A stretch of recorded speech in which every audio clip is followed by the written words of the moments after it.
పైగా భయం ఒకటే, ఈవిడు భయం ఏంటంటే ఈనాడు ఇస్తున్నాడు, దుర్యోధనుడు వస్తే ఇక ఇంతకంటే విడాకుల కీర్తికి వేరే మ్యూచువల్ పిటిషన్ పెట్టేసినట్టే.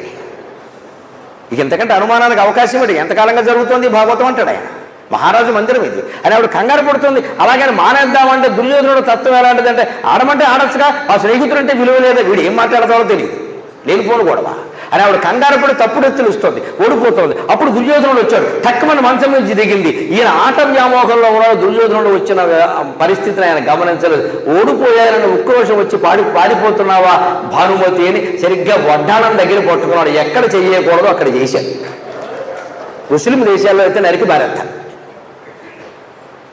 వడ్డాణం దగ్గర పట్టుకున్నాడు. వెంటనే ఆశ్చర్యకరంగా శీర్ణ మేఖల, ఆ రత్నాలు పొదిగినటువంటి వడ్డాణం ఉంది, ఆ వడ్డాణం జారిపోయింది. రత్న కింకిణికారమ్య రచనాదామభూషిత అరుణారుణ కౌసుంభ వస్త్రభాస్వత్ కటీతటి రత్న కింకిణికారమ్య రచనాదామభూషిత